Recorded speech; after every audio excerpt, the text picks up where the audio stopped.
오늘 주신 하나님 말씀은 느헤미야서 2장 4절부터 10절 말씀입니다. 우리 처음 오신 분들 위해서 우리 주보 안에 있는 하늘색 설교 개요를 우리 참고하시고 보시기를 바라겠습니다. 다 같이 믿음으로 봉독합니다. 왕이 내게 이르시되 그러면 내가 무엇을 원하느냐 하시기로 내가 곧 하늘의 하나님께 묵도하고 왕에게 구하되 왕이 만일 즐겨하시고 종이 왕의 목전에서 은혜를 얻었사오면 나를 유다 땅 나의 열조의 묘실 있는 성읍에 보내어 그 성을 증건하게 하옵소서 하였는데 그때 왕후도 왕의 곁에 앉았더라.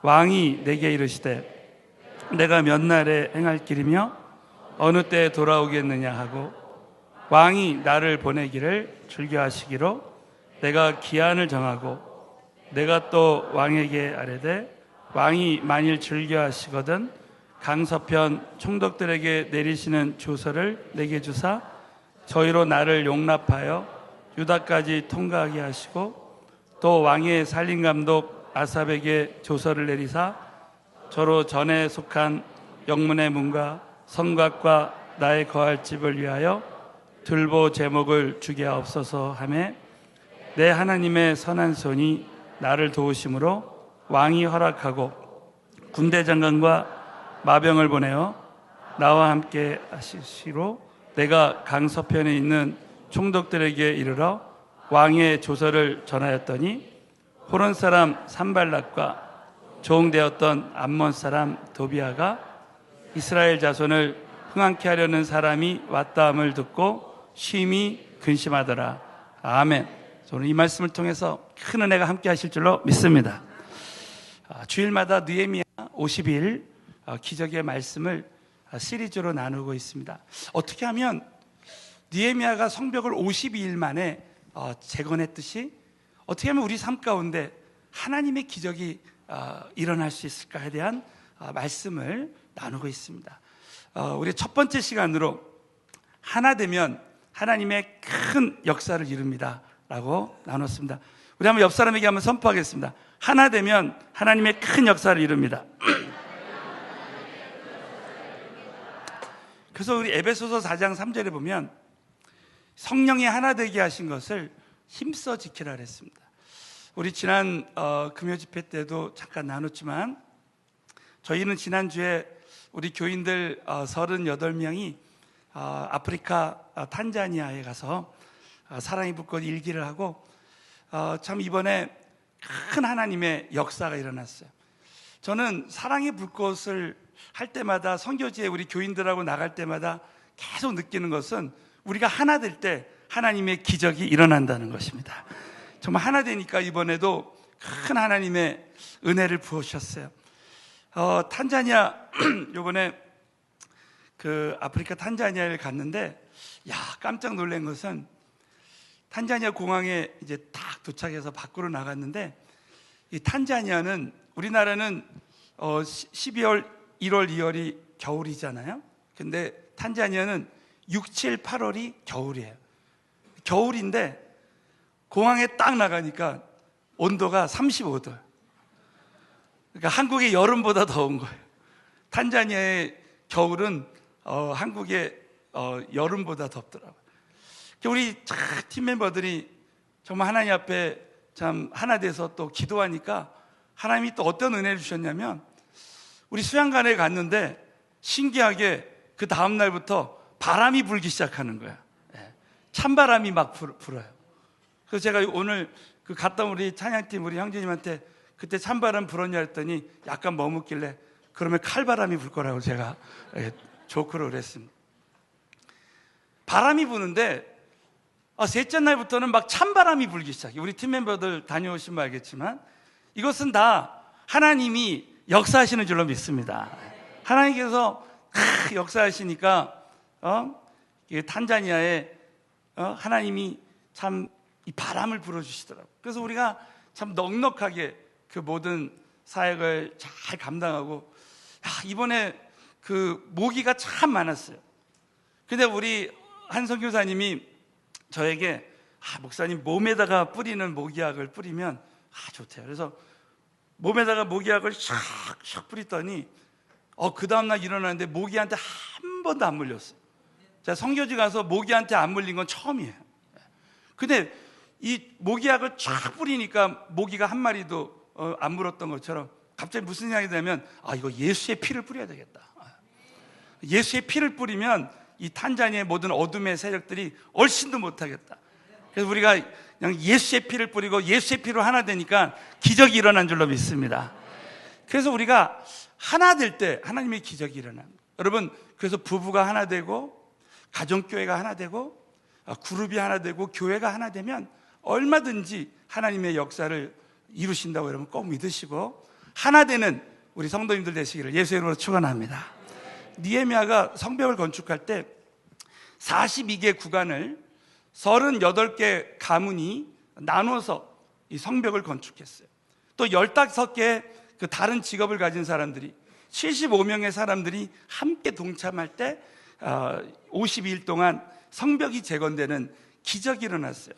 구경꾼이 없었습니다. 단지 귀족들만 거기에 참여하지 않았어요. 저와 여러분이 정말 이 시대에 정말 이 성령이 하나 되게 하신 것을 힘써 지키는 사람만 되면 우리 영적인 공동체 반드시 하나님의 기적이 일어날 줄로 믿습니다. 자, 두 번째는 기도의 시작은 기적의 시작입니다. 옆 사람에게 기도의 시작은 기적의 시작입니다.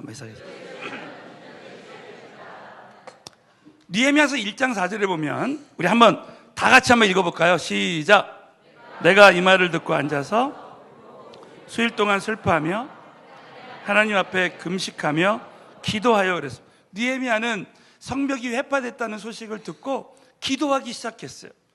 수일 동안 금식하면서 기도했습니다. 그랬더니 4개월 후에 하나님이 아닥사스다 왕의 마음을 다 변화시켜서 하나님이 모든 것을 공급시켰습니다. 여러분, 저와 여러분이 어떤 문제를 당할 때 우리는 문제를 해결하려고 사람에게 말하고 전화하고 이제 내가 염려를 해결하려고 합니다. 이제 앞으로는 저와 여러분이 영적인 습관을 문제를 딱 들으면 기도부터 시작하는 거예요. 여러분, 기도하면 기적은 일어날 줄로 믿습니다. 여러분. 저도 이렇게 이번에 선교지 갔다 와서 이렇게 목이 쉬었는데 목이 쉬어도 기도하면 하나님이 더 이 예배 가운데 역사하실 줄로 믿습니다. 여러분. 그래서 기도부터 시작하는 훈련을 하라는 거예요. 세 번째는 지난주에 관점의 전환으로 영적 반전을 꿈꾸라는 거예요. 자, 느헤미야에게 큰 문제가 있었습니다. 그러나 느헤미야는 기도할 때 느헤미야서 1장 5절에 보면 가로대 하늘의 하나님 여호와 크고 두려우신 하나님이요, 크신 하나님께, 여러분 아무리 문제가 커 보여도 크신 하나님에게 비하면 아무 문제 아닐 줄로 믿습니다. 저와 여러분이 정말 어떤 문제를 볼 때 그 문제를 허락하신 하나님을 바라보는 훈련, 이 영적인 관점을 변화시키는 거. 어떤 사람은 똑같은 돌이 있는데 이걸 거침돌로 생각하는 사람이 있고 어떤 사람은 그 거침돌을 디딤돌로 생각하는 사람이 있어요. 여러분, 우리 인생의 모든 위기가 하나님의 전화위복의 기회가 된다. 믿으시면 아멘 해보십시오. 여러분, 어떤 사람은 많은 기도 제목이 있어요. 근데 그 기도 제목 많은 것이 오히려 하나님에게는 우리가 하나님의 은혜를 받는 통로가 될 수 있습니다. 오늘도 자식 문제 때문에, 참 우리 배우자의 어려움 때문에, 참 질병의 고통과 이 재정적인 어려움 때문에 참 이 예배 가운데 나와서 간절히 예배를 드리는 사람이 있어요. 여러분, 기도 제목이 많을수록 은혜가 많게 될 줄로 믿습니다. 그래서 이 영적인 관점을 변화시켜라. 자, 오늘은 네 번째 시간으로 이 믿음의 배짱을 가져라 제목으로 말씀을 나누겠습니다. 우리 한번 옆 사람에게 한번 선포하겠습니다. 믿음의 배짱을 가지시기 바랍니다.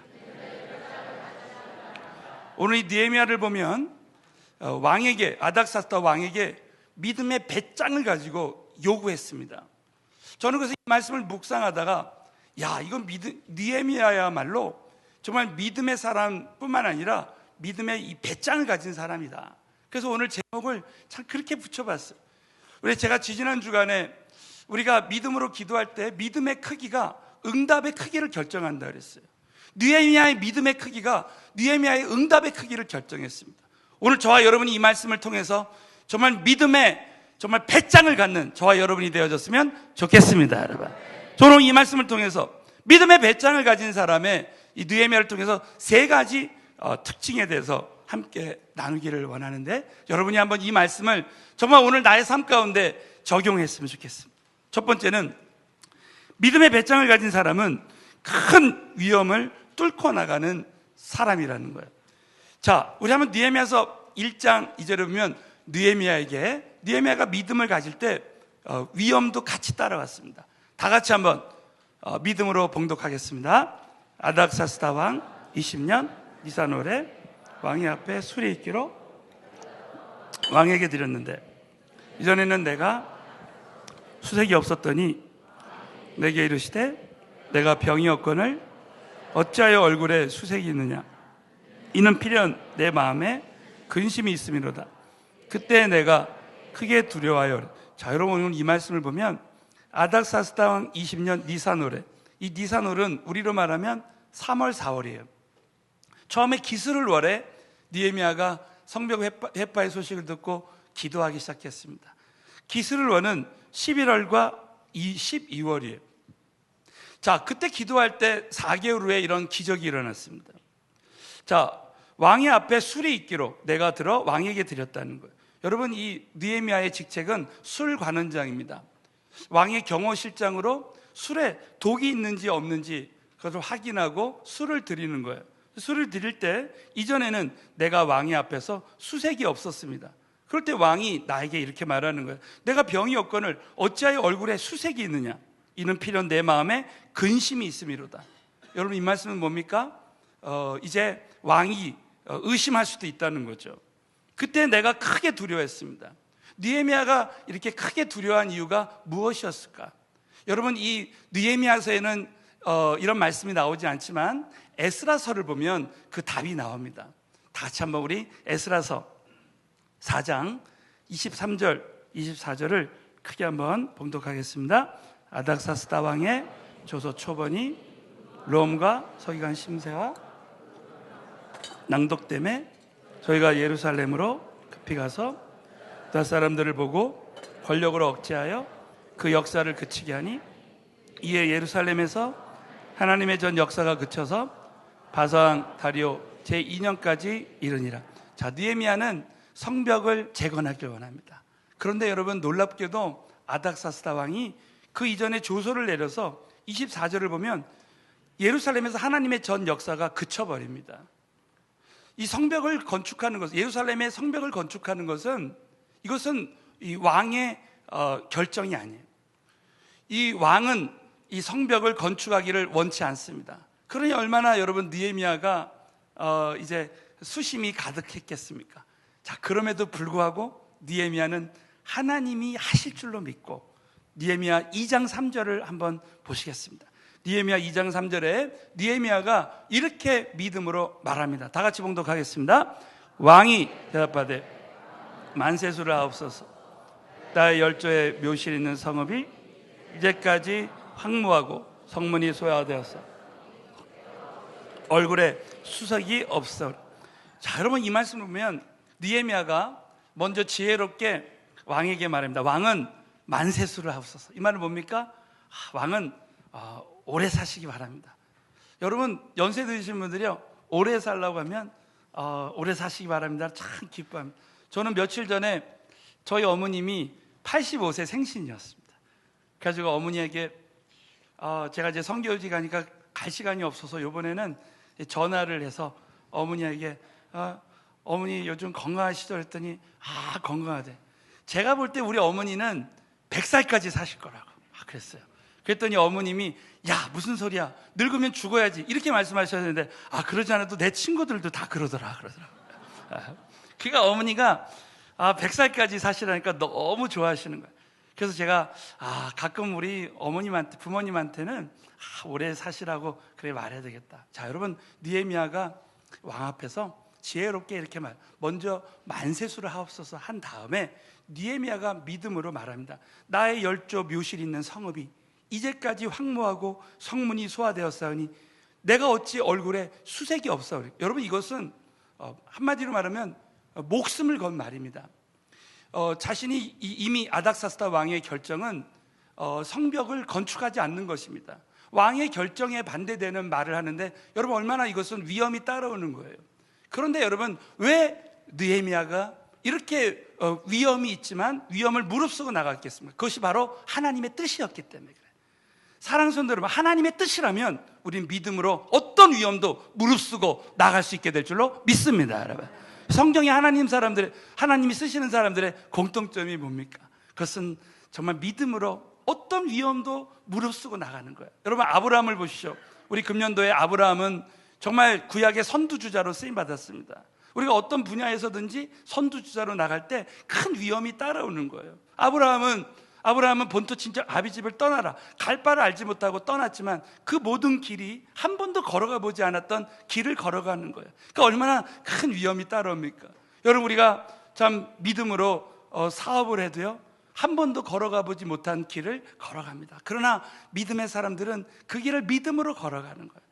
자, 신약의 선두주자가 누굽니까? 바로 예를 들면 사도 바울입니다. 사도 바울이 비전을 갖고 나갈 때 사도 바울에게도 많은 위험이 따라왔어요. 자, 그 말씀이 예를 들면 고린도후서 11장 26절에 있습니다. 제가 오늘 스크린에 띄웠습니다. 자, 여러분, 고린도후서 11장 26절 말씀을 다 같이 믿음으로 봉독합니다. 여러 번 여행에 강의 위험과 방도의 위험과 이방인의 위험과 신의 위험과 광야의 위험과 바다의 위험과 거짓 형제 중에 위험을 당하고라고. 여러분, 참 이 사도 바울의 위험을 생각하면요, 우리가 당하는 어려움은 아무것도 아니에요. 저는 노방전도 다닐 때마다 전도한 후에 이 고린도서 11장을 계속 읽어봤습니다.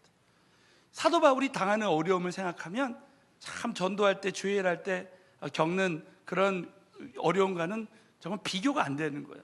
이 사도 바울은 하나님의 뜻이기 때문에 그 위험을 다 무릅쓰고 그 일을 감당한 것입니다. 여러분, 예수님의 모친 마리아를 누가복음 2장에 보면 주의 말씀이 내게 이루어지리다 하면서 이 마리아는 믿음을 가졌습니다. 그런데 여러분, 그 당시 처녀가 잉태하여 아이를 낳는다는 것은 율법으로 보면 돌에 맞아 죽을 일이었습니다. 그러나 이 마리아는 그 위험을 무릅쓰고 하나님의 그 말씀을 믿었습니다. 여러분, 하나님의 사람들은 우리 인생에 어떤 위험이 와도 믿음의 배짱을 가지고 모든 위험을 이기며 나아가야 되는 거예요. 자, 이번에 저는 탄자니아 선교를 이렇게 가면서 우리 선교사님이 이런 얘기 하시더라고요. 우리가 마지막에 어떤 섬을 이렇게 방문했는데 처음에는 배로 이렇게 갔는데 올 때는 경비행기를 타고 갔어요. 왜? 비행기 시간이 늦으면 안 되니까 경비행기를 타고 이렇게 오는데, 이야, 그 경비행기가 진짜 조그맣더라고요. 저의 한 몇 배 정도밖에 안 돼요. 그래서 경비행기를 이렇게 타는데 한 10명 정도 탔나요? 제가 탄 비행기는 한 10명 정도 탔는데 비행기가 워낙 작아서 제가 들어가는데 허리를 완전히 수그리고 들어갔습니다. 그러니까 진짜 제가 맨 앞에 오른쪽 자리에 탔는데 우리 성도님들이 좀 이렇게 좀 두려웠는지 목사님 기도해 주세요 그러더라고. 그래가지고 앞에서 제가 기도했습니다. 하나님, 사도 바울이 유라굴라 강풍이 일어나도 죽지 않았습니다 하면서 하나님, 사명이 있는 자는 죽지 않습니다 했더니 아멘 아멘 막 그래 사람. 근데 이제 가는데 제가 이제 이 덩치가 좀 있으니까 오른쪽 맨 앞자리에 앉았는데 좀 이게 위험할 것 같아요. 그래서 성도들이 좀 불안해할 거예요. 그래서 제가 오는 내내 약간 오른쪽 중간으로 이렇게 몸을 이렇게 싣고 왔습니다. 다들 안정감을 가지라고. 그랬는데 이제 안전하게 탁 내렸어요. 그래서 내가 사람들한테, 성도님들한테 물어봤습니다. 오늘 어땠어요? 했더니 좀 겁났어요. 막 이런 분도 있고, 어떤 사람은 막 즐기면서 왔죠. 막 그러더라고요. 그러니까 반반이에요. 그래서 제가 이번에 경비행기를 타고 오면서 이런 생각을 해봤습니다. 야, 똑같은 비행기를 탔는데 어떤 사람은 그 위험에 떠는 사람이 있고 어떤 사람은 그 위험 가운데서도 막 누리는 사람이 있다는 거예요. 사랑하는 성도 여러분, 어차피 하나님은 우리를 천국으로 안전하게 보내주실 줄로 믿습니다. 그 과정 가운데, 믿음의 여정 가운데 어떤 위험이 온다 할지라도 느헤미야처럼 믿음의 배짱을 가지고 어떤 위험도 무릅쓰고 나가게 되시기를 예수의 이름으로 축원합니다. 두 번째는 믿음의 배짱을 가진 사람은 믿음의 큰 요구를 담대히 하는 사람입니다. 자, 느헤미야서 2장 4절부터 5절을 보면 느헤미야가 왕에게 담대하게 믿음으로 요구합니다. 다 같이 믿음으로 봉독합니다. 왕이 내게 이르시되 그러면 내가 무엇을 원하느냐? 하늘에 하나님께 묵도하고 왕에게 구하되 왕이 허락하고 그랬습니다. 여러분, 오늘 느헤미야가 가지고 있는 게 뭡니까? 담대함입니다. 여러분, 우리 자녀들이 아버지께 정말 구할 때 그 특징 중에 하나가 담대함입니다. 아버지가 줄 걸로 믿는 거예요. 오늘 목사님 책에 이런 내용이 있습니다. 두 아이가 있는데 이 두 아이가 개를 기르는 꿈을 꿉니다. 그래서 한 아이는 개를 사주는 꿈을 계속 꿔요. 꿈만 꾸는데 한 아이는 개집을 설계해서 개집을 만듭니다. 그럼 한번 물어보겠습니다. 여러분, 어떤 아이에게 개를 먼저 사주겠습니까? 개집을 지은 애한테. 그 아버지가 줄 걸로 믿는. 사실 우리 애들도 정말 어렸을 때부터 개 사달라고 계속 그랬습니다. 근데 기도하는데 그건 아닌 것 같아요. 그래서 제가 우리 애들한테 그랬습니다. 야, 사람 키우는 것도 힘든데 우리가 개 키울 시간이 어디냐. 그래요. 애들이 다 이해를 하고 우리는 개를 안 길러요. 그런데 어쨌든 그 개집을 준비한 그 아이는 아버지가 줄 걸로 믿고 개집까지 딱 준비한 거예요. 여러분, 오늘 느헤미야가 바로 그런 사람이에요. 느헤미야는 정말 왕이 줄 걸로 믿고 모든 것을 다 치밀하게 계획하고 기도합니다. 여러분, 하나님이 하시는 부분도 있지만 내가 해야 되는 부분이 있어요.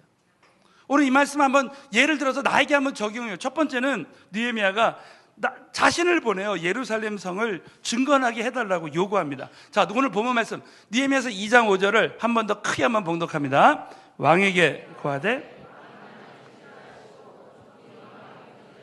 은혜를 얻어 싸우면 나를 유다 땅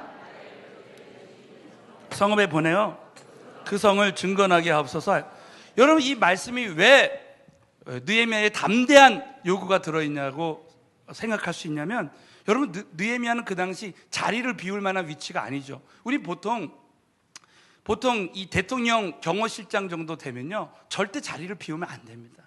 그런데 담대하게 정말 나의 조국 예루살렘에 보내서 성벽을 증건하게 해달라고 요구하는 겁니다. 두 번째는 기한을 정해서 언제까지 돌아오게 해달라고 요구합니다. 자, 여러분, 느헤미야서 2장 6절을 보면 이때는 하나님의 때를 말합니다. 여러분, 오늘 정말 지금 12시예요. 여러분, 12시에 우리가 하나님을 의지하면 이때가 하나님의 때가 될 줄로 믿습니다. 그때 왕후도 왕의 곁에 앉았더라.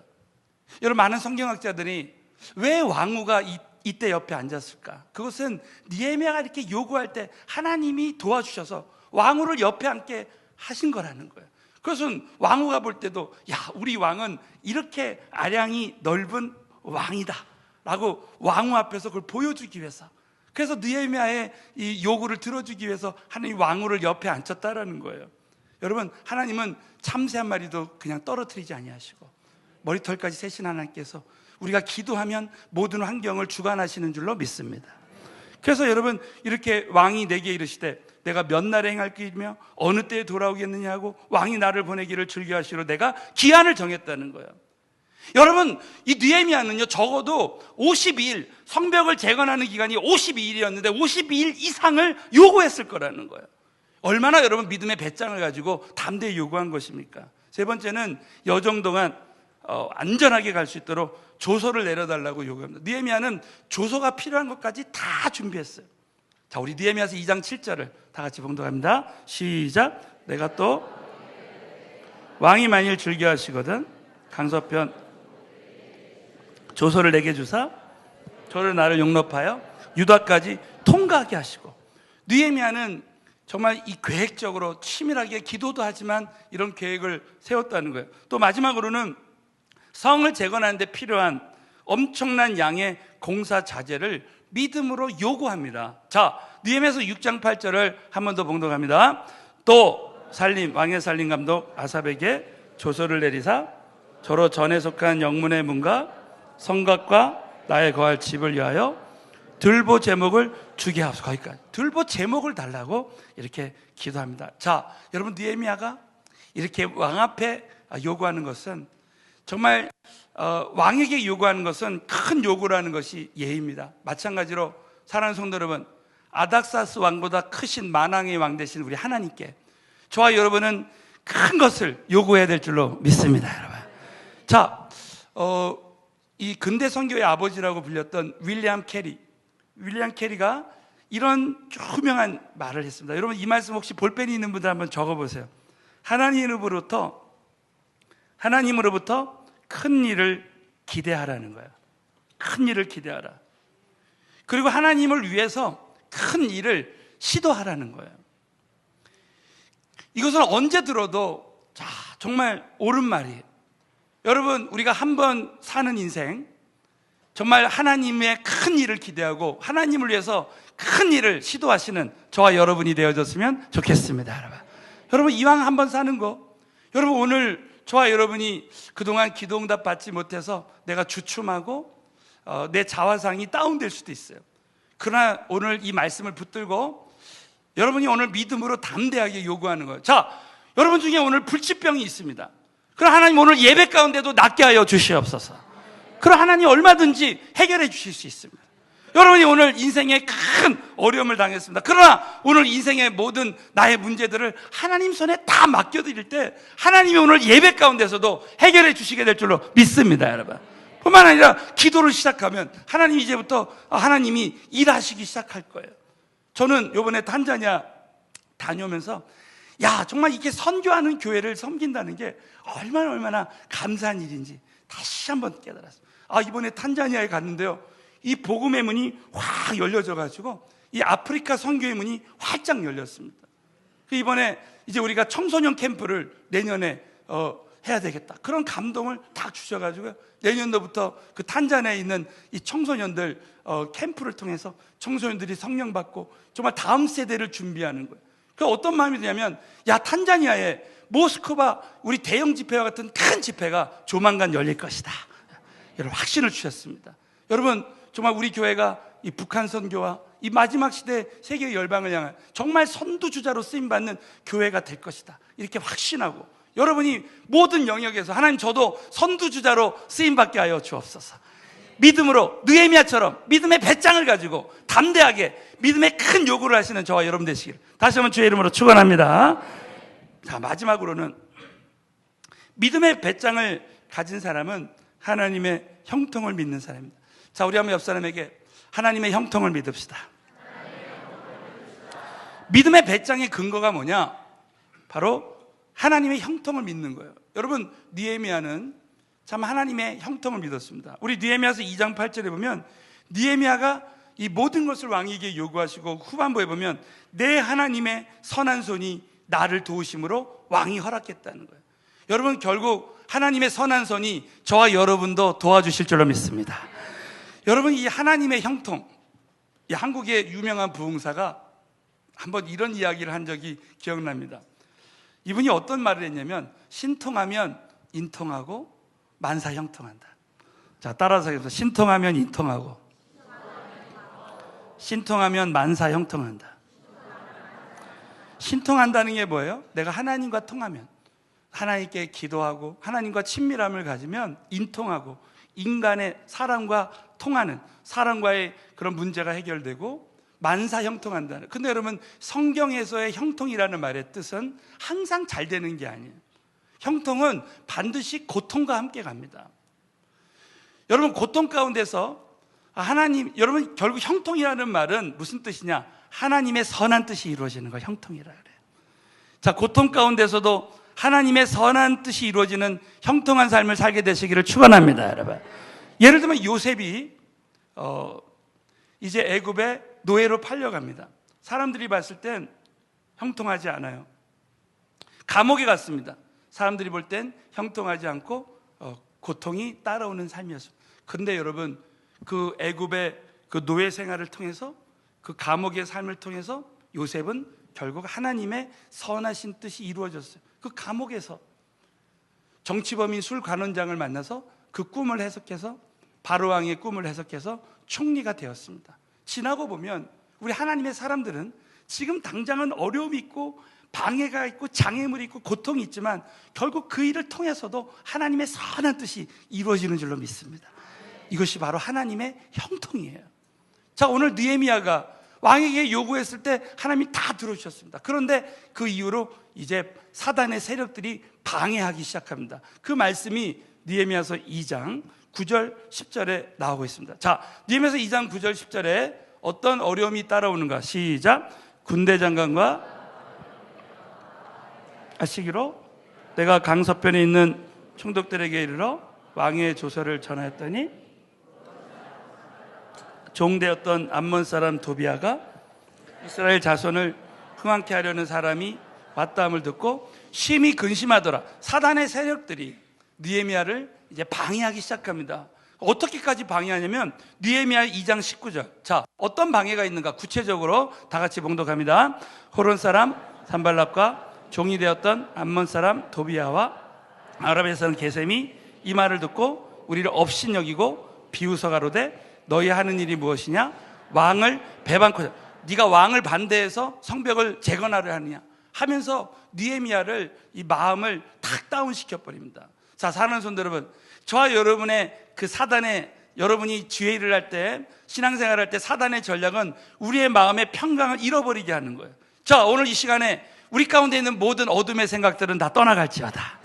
모든 재앙의 생각, 이 모든 두려움의 생각들을 평강과 소망으로 바꾸게 되시기를 주의 이름으로 축원합니다, 여러분. 그러니까 사단은 끊임없이 우리의 마음을 무너뜨리는데 느헤미야는 이렇게 선포하는 거예요. 느헤미야는 믿음의 배짱을 가지고 그렇지 않다. 너희들이 반대해도 하나님이 형통케 하신다. 이 말씀이 느헤미야서 2장 20절 다 같이 크게 한번 봉독합니다. 시작. 내가 가로되 하늘의 하나님이 괴정 우리가 일어나 건축 거기까지. 여러분, 하나님이 우리로 형통케 하시리니 이 믿음의 고백이 저와 여러분의 고백이 되어졌으면 좋겠습니다, 여러분. 그래서 느헤미야 같은 믿음의 확신이 필요한 거예요. 여러분, 하나님이 쓰시는 사람들은 믿음의 확신이 있었습니다. 하나님이 반드시 나의 기도에 응답을 주실 걸 믿는 거예요. 자, 여러분, 마지막으로 로마서 4장 19절부터 22절. 아브라함은, 사라는 이미 아들을 낳을 수 없는 몸이었습니다. 그가 100세가 되어 자기 몸에 죽은 것 같음과 사라의 때에 죽은 것 같음을 알고도 믿음이 약해지지 않습니다. 자, 우리 20절 21절을 다 같이 봉독합니다. 시작. 믿음이 없어 의심치 않고 믿음에 견고하여져서 하나님께 영광을 돌리며 약속하신 그것을 또한 능히 이루실 줄을 확신하였으니 그러므로 이것을 저에게 의로 여기셨다는. 여러분, 하나님의 사람들은 확신을 갖는 거예요. 그래서 이 아브라함이 확신을 가질 때 그 사라의 죽은 몸에서 이삭이 나오는 역사가 일어났습니다. 여러분, 지금 불가능한 상황 속에서도 하나님이 하실 줄로 믿으면 여러분, 그런 확신을 가진 자에게 하나님의 역사가 일어날 줄로 믿습니다, 여러분. 저는 마지막으로 참 이 말씀을 묵상하면서 그 5만 번 기도 응답을 받은 조지 뮬러가 생각났습니다. 여러분, 조지 뮬러는 영국의 선교사로 가서 이 고아들을 양육했는데 이 조지 뮬러가 어떻게 그 선교사에게 성경을 했는가? 그가 가진 것은 하나님에 대한 확신입니다. 그는 믿음으로 기도할 때마다 용서의 기도를 했다는 거예요. 그래서 용서할 때 하나님이 이제 모든 기도를 들어주실 것이다. 여러분, 기도할 때 조지 뮬러처럼 용서하고 회개하고 기도하는 것이 참 중요합니다. 뿐만 아니라 이 조지 뮬러는 오직 하나님께 구하는 거예요. 절대 사람에게 구하지 않고 하나님께. 이것이 믿음의 사역입니다. 오늘 선교사 훈련원생들이 오늘 우리의 예배에 참석했습니다. 이제 우리 한국에서 훈련을 마치고 미국 가서 이제 3개월 훈련을 받는데 오늘 이렇게 나왔어요. 우리 한 번 더 박수 한번 여러분 해주십시오. 제가 마음에 오는 것은 우리 선교사님들이 앞으로 정말 전 세계에 흩어져서 선교할 때 절대 사람을 보지 말고 하나님께 구하면 하나님이 주실 줄로 믿습니다. 조지 뮬러가 처음에 고아 30명을 이제 기르기 시작하는데 먹을 게 없는 거예요.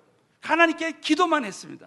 그래서 주방장이 이제 식사 시간 15분이 남았는데 빵이 없는 거예요. 그러나 준비를 하시라고.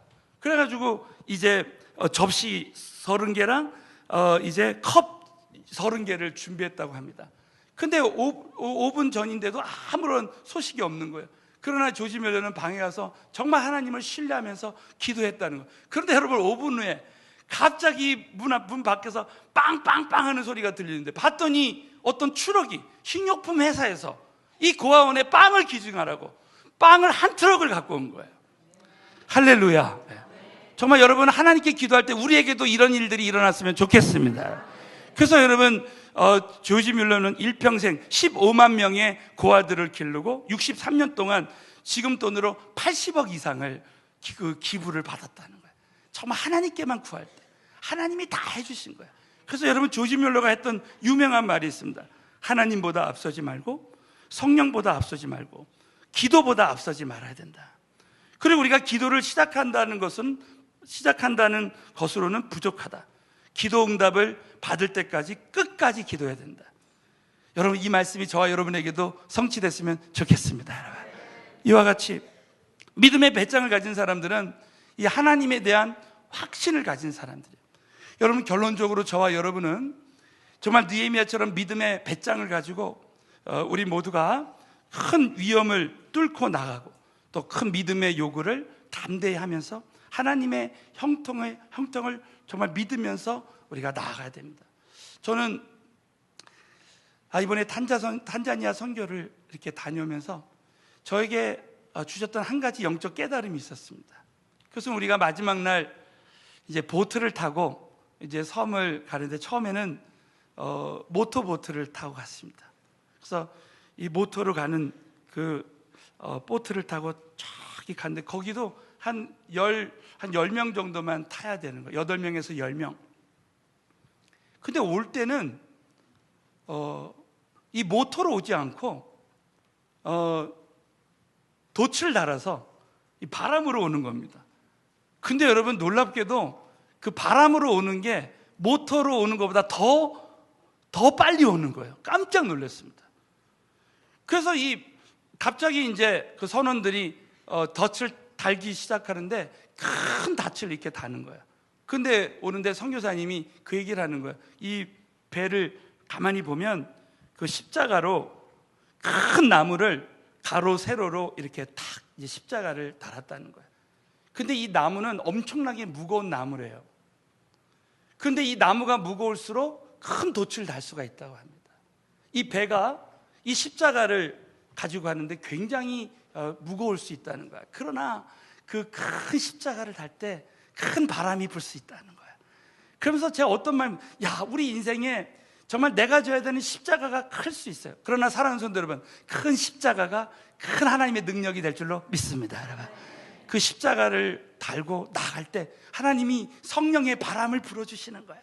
우리가 여러분 오늘 이 시간에 우리 인생에 큰 기도 제목들이 있고 십자가의 짐이 있다 할지라도 우리가 그 짐을 기쁨으로 메고 나갈 때 성령의 바람을 부려서 하나님이 목적지까지 안전하게 도달해 주신다고 여러분 꼭 믿으시고 느헤미야처럼 믿음의 배짱을 갖고 승리하는 삶을 살게 되시기를 예수의 이름으로 축원합니다.